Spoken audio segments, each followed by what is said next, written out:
Hi, everybody. Welcome to our program. This is English Digest. I'm Tom. I'm Stephanie. It's our all-English unit for the month of March. We have given the Chinese teacher the day off, and it's just going to be Stephanie and myself speaking to you entirely in American English. And we've got a couple of stories to talk about today, one having to do with the sea and one having to do with space. Yeah, the first one concerns those cute mammals called dolphins, which most people love. I love to watch them. I love to watch them play. They seem like very happy animals. We're going to talk about how Taiwan's trying to protect and conserve these precious mammals. And then we're going to talk about one of Tom's favorite subjects, and that's space.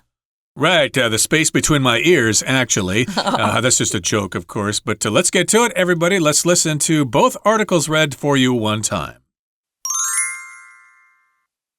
Taiwan ends dolphin shows for marine conservation. In Taiwan, a significant shift is underway as dolphin performances are set to become a thing of the past. This trend not only reflects a growing societal concern for animal rights, but also highlights the importance of marine conservation. The decline in dolphin shows is driven by two main factors. First, animal rights groups such as PETA Asia and growing public awareness have increasingly questioned the ethics of using captive dolphins for entertainment. Second, with 13 countries worldwide, have already banned the captivity of cetaceans for entertainment purposes, Taiwan has been influenced to reconsider its stance on the issue. As a result, Taiwan's marine parks are reducing shows and transitioning toward more welfare-conscious models. For instance, Hualien Far Glory Ocean Park plans to become Asia's largest cetacean rescue and education center. This shift will focus on education and conservation rather than entertainment. As dolphin shows are gradually phased out, Taiwan is moving toward a new era of greater respect for marine life. This transition also serves as a reminder that protecting marine ecosystems is more urgent than ever. A rare sight. Saturn's rings set to disappear. Saturn's magnificent rings will temporarily disappear from Earth's view in March 2025. This phenomenon is not permanent, but a visual effect caused by the unique tilt of Saturn's rotational axis. Every 29.5 years, the rings align with Earth's line of sight, making them appear as a thin line, looking as though they have vanished. Saturn's rings are highly complex, consisting not of a single structure, but of countless ice particles, rocky debris, and cosmic dust.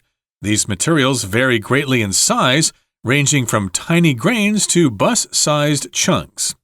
Saturn's immense gravitational force arranges them into multiple distinct ring layers. In addition to its rings, Saturn has at least 145 moons, many of which intrigue scientists due to their potential for harboring life. For instance, Enceladus is believed to have an underground ocean, while Titan, the only moon with a dense atmosphere, is a primary target for future NASA missions. The temporary invisibility of the rings will provide astronomers with observation opportunities of Saturn's poles and moons, typically obscured by the ring system. Let's dive in, guys. We're actually going to be talking about marine conservation today in our first news story. The headline reads, Taiwan ends dolphin shows for marine conservation. When you talk about conservation, one of the definitions is just the protection of nature. Here we're trying to protect those cute dolphins. Now, the dolphin shows we're referring to are at those amusement parks. Some of them are focused more on sea animals and, the sea in general. But also, I guess, we're trying to help protect them from being captured and then put into, an inside pool, where they have to live forever. Dolphins love to be outside, playing and frolicking with their friends. As you know, you've seen them play together.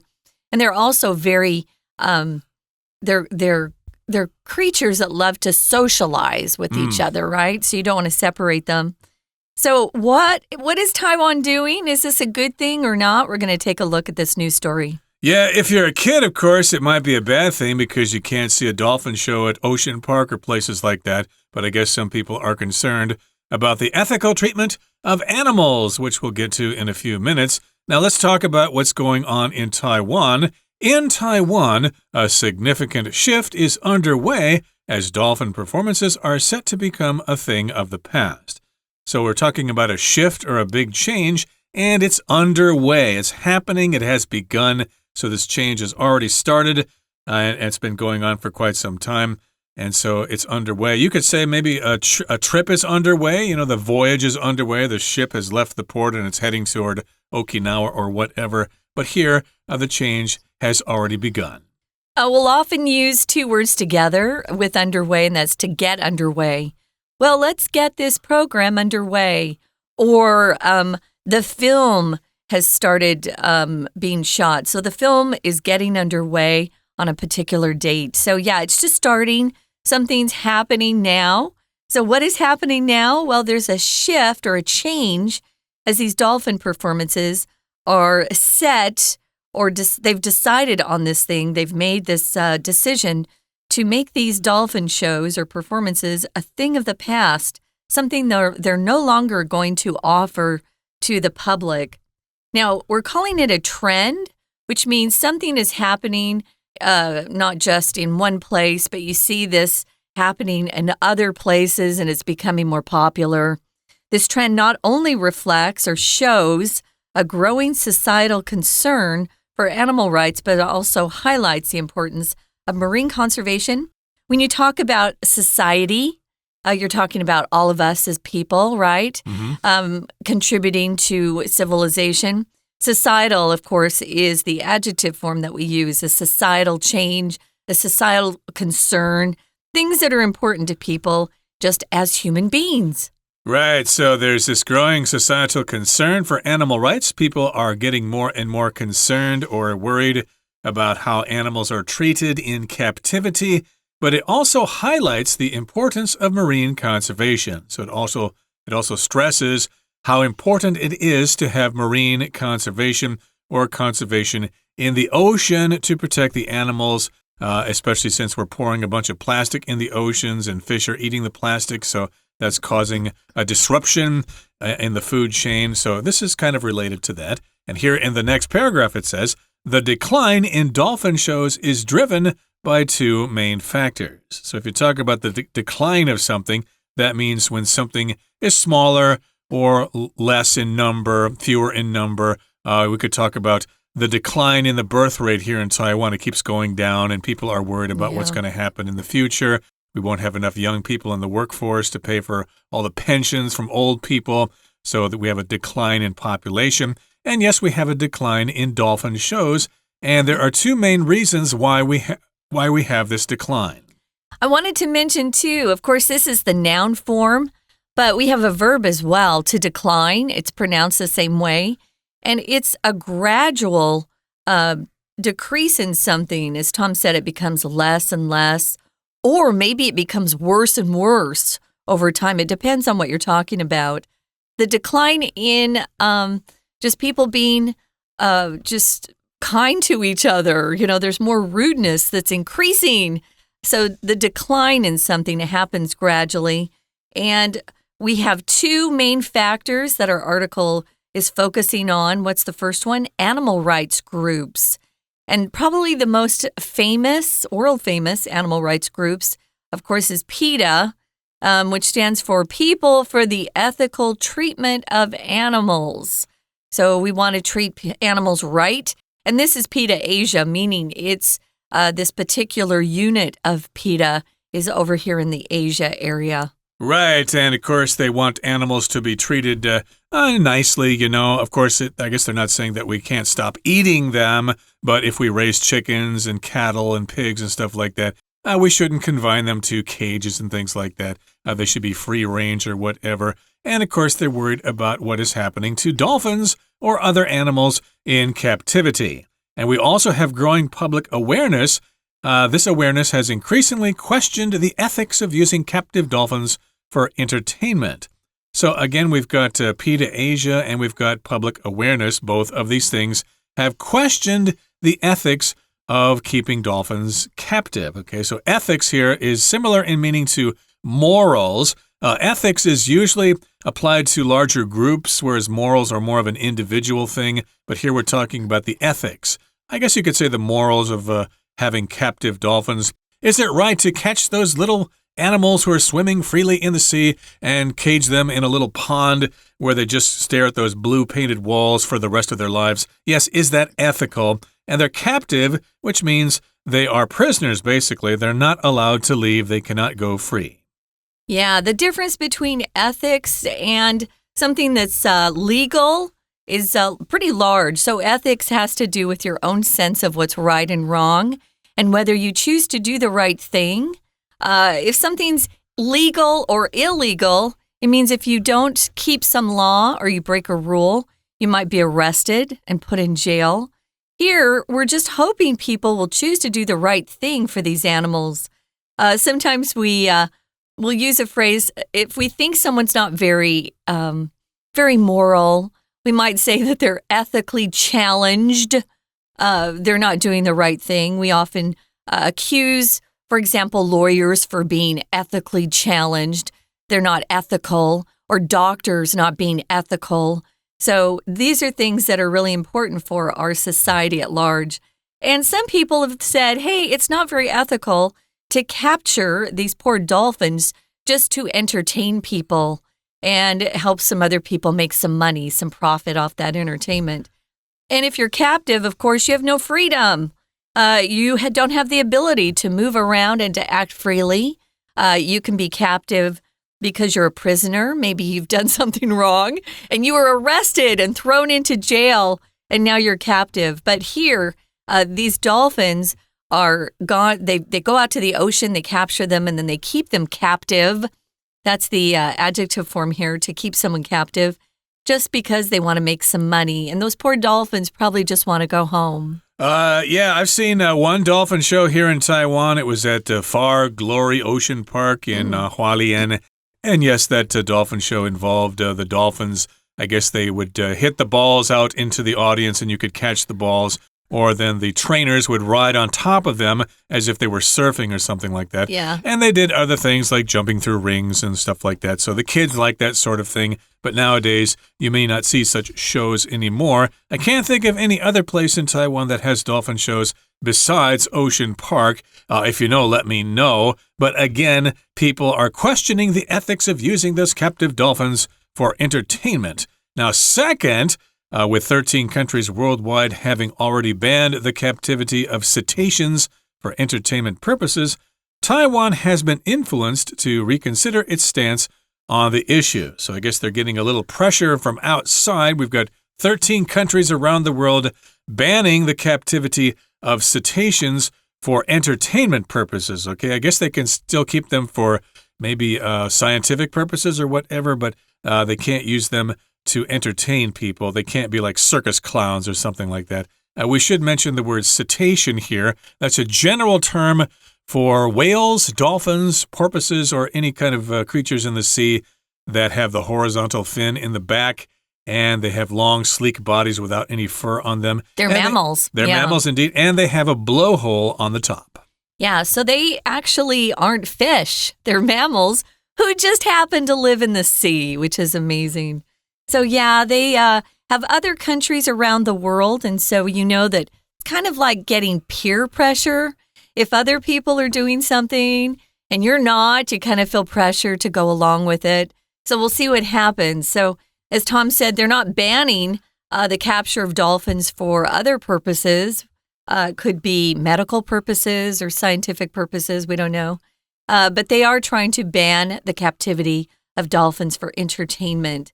So Taiwan's been influenced to reconsider, to think again, think through this decision. Their stance on an issue just means their position on an issue. What's your stance on abortion? What's your stance on voting by paper ballot? What's your stance on lots of things? There are many issues to consider and to reconsider. So we'll see what happens. They haven't made a final decision, it sounds like. So we'll see how that goes. But you want to know what's happening. So if you want to keep up to date, you need to read the news. So moving on to the next paragraph, it says, as a result, Taiwan's marine parks are reducing shows. Well, that makes sense. If you're not going to go capture dolphins, you've got to reduce those shows. And now they're transitioning. To transition means to move from one form to another form. So they're transitioning toward more welfare-conscious models. If you're welfare-conscious of something, you're more concerned about the well-being of somebody or something.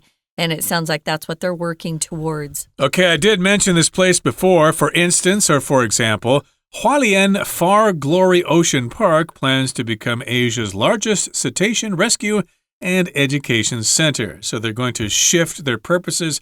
They aren't going to have so many dolphin shows, or maybe none at all. I wonder if that affects the seal shows as well. But they're going to shift their focus to being more concerned about saving these animals. If they get hit by boats or something, they'll bring them in and fix them up and release them again. And then they'll also serve as an education center to, teach people about these animals so that they can see them and how they behave. And this shift will focus on education and conservation rather than entertainment. So that's going to be their focus. They're going to stress the educational aspect, and they're also going to stress the conservation aspect. They're more concerned about protecting these animals than exploiting them. So as dolphin shows are gradually phased out, which means you do something less and less and less until it stops altogether, Taiwan's moving toward a new era of greater respect for marine life. So a new era, or era, it's pronounced both ways. Era just means a period of time where a particular phenomenon or trend is seen. There's a new era coming that is just going to show greater respect for marine life.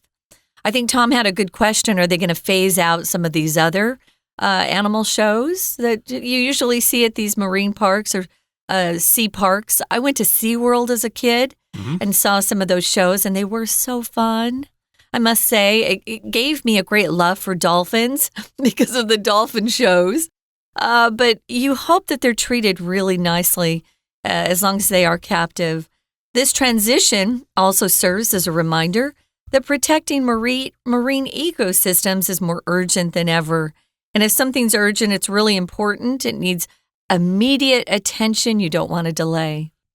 That's right. So it's urgent. It's very important that we protect those marine ecosystems because we're polluting the oceans.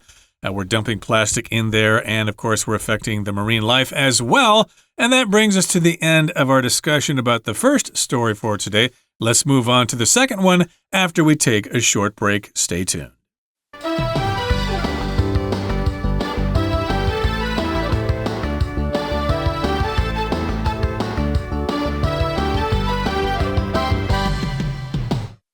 Welcome back. It's our News Watch show, and it's all English. So Tom and I are being really disciplined about not using any Chinese or Spanish in Tom's situation there. Sometimes Spanish comes out of his mouth. And so we're going to be focusing on the second story of News Watch. We talked about how Taiwan's ending dolphin shows for marine conservation. And our second story is about space. And it's actually about one of my favorite planets growing up is Saturn. Saturn just fascinated me as a kid because I just thought it was so pretty. It looked like it was kind of pink and orange from the pictures I saw. This was a little girl thinking, oh, how pretty. My dad bought me a telescope when I was a kid. I don't even like space like you, Tom, but I loved Saturn for some reason. So I put it outside, and I grew up in the suburbs, so I could see the planets at night, and you could see Saturn's rings. If I used my little kid telescope, it was I would say it was about 50 times magnified from just the naked eye, as we call it. But I just thought those were so pretty. But here's something that's crazy. Saturn's rings are set to disappear. But it's something that's rare. What are they talking about here, Tom? Well, the rings are going to disappear. At least they're going to appear to disappear. They're not going anywhere. They're still there, but it looks like they're gone. Let's talk about what this is all about. It says, Saturn's magnificent rings will temporarily disappear from Earth's view in March 2025. Okay, so we're talking about the rings of Saturn. They are the most prominent feature of Saturn, the rings. Lots of people like Saturn because of those rings. But for a short time, temporarily, they will disappear from Earth's view this month in March of 2025. So if you have a telescope, point it at Saturn, and you might not see the rings. That's, of course, kind of misleading because the rings aren't going anywhere. They're still there. It's just that you're looking at them from the side, and it looks like they're actually gone. Right. We're calling it a phenomenon, which is a word we use to describe a lot of things. The official definition is something that exists and can be seen, felt, or even tasted. Sometimes we use it a lot in science, though. Gravity is a natural phenomenon. And that's the singular form. If you use a plural, it's phenomena. So remember the difference there. It's saying it's not permanent. It's not going to last forever. It's temporary. That's the opposite of permanent. Permanent just means it's going to last for a very long time or maybe even forever. Sometimes we'll talk about having a permanent job or a temporary job, which means you're not going to have that job forever until you die. Some people might, but usually people will switch positions or jobs more frequently than that. But if you have a temporary job, it's only supposed to last for a couple months.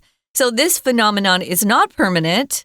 It's a visual effect. It's just the way you're looking at it because it's caused by a tilt of Saturn's rotational axis. A tilt is when just the angle changes. You can tilt your chair back. You might tilt your head to the side as you're listening to someone.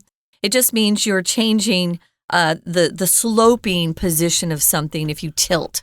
Right. It's kind of a complex. We don't have time to explain it here, but like the Earth, it tilts in its axis. That's why we have seasons here on the Earth because of the tilt of the Earth's axis. And yes, Saturn also tilts on its axis as well. It isn't actually moving per se. It's actually pointed to a single point in the sky, I believe, but we perceive it from different positions as the Earth goes around the sun and as Saturn goes around the sun. And every 29.5 years, the rings align with Earth's line of sight. They match the line of sight. If you're looking from the Earth, of course, the rings will be, you're looking at them sideways from the side, and that makes them appear as a thin line, looking as though they have vanished. So I suppose if you have a telescope, you'll be able to see a thin line. The rings are quite thin. They're very wide. They're maybe thousands of miles wide, but they're not very thick. I don't quite know exactly how thick they are, but maybe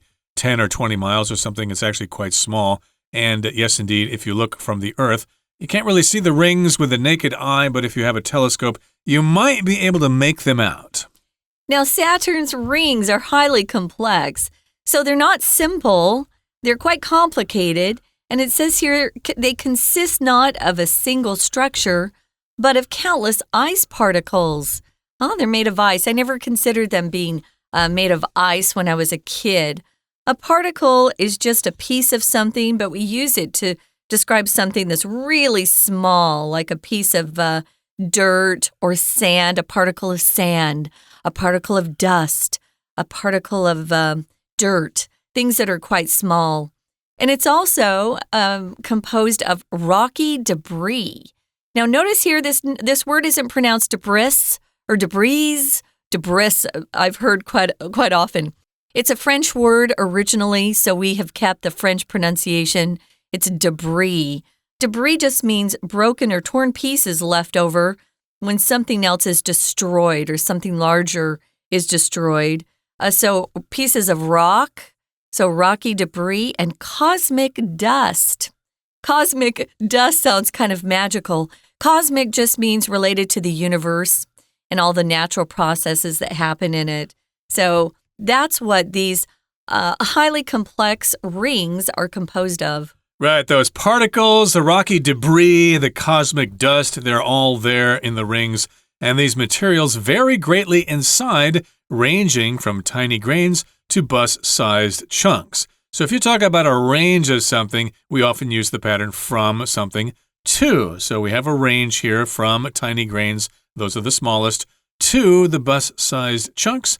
They are the biggest ones, and those chunks or those big pieces are the size of a bus. Imagine riding on the 266 bus, and you could imagine that orbiting Saturn, although I don't think the 266 bus exists anymore. They changed the name. I used to ride that bus when I lived in Beto, but that's another story. And Saturn's immense gravitational force arranges them into multiple distinct ring layers. So yes, that's why they're there, because of the gravitational force of Saturn. It has a lot of gravity, and because of that gravity, it arranges them in these rings. I don't know exactly why they're in the rings in that exact position. Why aren't those rocks and particles all over the place around Saturn? I don't really know that. I'd have to ask the science girl or something like that. But in any case, that's how they're arranged. Isn't it interesting, though, Tom, that in relation to the size of other things, they're calling something that's the size of a bus a chunk. But when we talk about chunks, guys, we usually talk about chunks of chocolate in a cookie. So when you're using these words, always remember they're relative to other things you're talking about. When you're talking about a planet, it's huge, right? Or these rings are huge. So something that's the size of a bus would be relatively small in comparison. So you could call it a chunk or a grain. But I just thought that was kind of funny that they'd call something the size of a bus a chunk. Now, Saturn's immense gravitational force, that pull, arranges these beautiful rings into multiple distinct ring layers.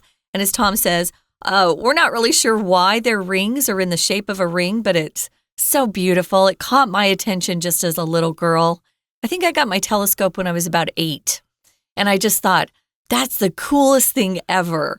So in addition to its rings, Saturn also has some really unique attributes. It's got 145 moons. Ooh. Tom and I were talking about this before we started. And Tom, you told me when you were growing up, how many moons were we taught existed for Saturn? Yeah, they said that Saturn had 10 moons and Jupiter had 12. And then, of course, that was before the Voyager ships went to those planets, and they discovered lots of more moons after that. So yes, here it has 145 moons. A lot of them are quite small, maybe only 12 miles across or something like that, but we still consider them as moons. Like the Earth has 1 moon, and Mars has 2 moons, and Jupiter and Saturn have many moons. And many of these moons around Saturn intrigue scientists due to their potential for harboring life. Now, something intrigues you, it just catches your attention. You are very curious about that thing. They may not be too intrigued by some of those small rocks orbiting Saturn. It's cool, you know, there's that rock there, but it doesn't really have any special characteristics. What we are interested in is in those other moons that could harbor life. They could have life on those moons or maybe inside them. Yeah, just talking about moons reminded me of an idiom or slang phrase we use, and that's many moons. If you want to describe a long time, you could use that word. For example, I haven't seen Jim in many moons, or for many moons, which just means that for a long time I haven't seen someone. I haven't done that in many moons. So if you hear that, it just means for a long time. But that popped into my head. So if you harbor something, you hold it, it's inside you, you contain it. You can harbor anger towards someone. We'll use that sometimes. He's harboring resentment because he was fired from his job. So, for instance, here's one of the moons. Enceladus, I had to look that up. Enceladus is believed to have an underground ocean, which is kind of cool. While here's another moon, Titan, the only moon with a dense atmosphere. If something's dense, it means it has a lot of parts that are very close together. Maybe it's kind of difficult to see through or to get through. There might be a dense fog in the morning when you wake up. It's kind of hard to see if you're driving through a dense fog. Or maybe you are going through a really dense forest as you're hiking in the mountains, meaning the trees and the plants are very close together. It's hard to walk through something that's dense. Now, we use it as something not so nice to call someone. If they're kind of dumb or they're not getting the point that you're trying to make, sometimes we'll say, well, so-and-so is kind of dense, kind of dumb. but that's not very nice. But it's not bad. It's just kind of funny. But here it just means things are so close together, it's hard to see through or difficult to get through. Right, and of course, we had the Cassini mission to Saturn a number of years ago, and then this little probe left the Cassini craft and went down to the surface of Titan. That was Huygens. So we have some pictures from Titan, not a lot, but we have some. So we have some idea about its dense atmosphere, but it's still very, very cold because it is so far away from the sun. And the temporary invisibility of the rings will provide astronomers with observation opportunities of Saturn's poles and moons, typically or usually obscured by the ring system. So, of course, NASA scientists are excited about this because it will give them a good, clear view of parts of Saturn. If you study the universe, planets, galaxies, etc., you are an astronomer, and you can observe Saturn. And especially you can look at the poles, the top and the bottom part, and you can also observe the moons because they are usually obscured or blocked by all those rings. To obscure something means to prevent something from being seen or heard. The sun was obscured by the clouds, or those new skyscrapers are obscuring my view of the mountain, which is happening more and more. Okay, guys, that's all the time we have left. There's no Chinese teacher, so we just got to say goodbye. We're glad you joined us. If you have more time, check out our Facebook page and our YouTube channel for more English help. For English Digest, I'm Stephanie. I'm Tom. Goodbye. Bye.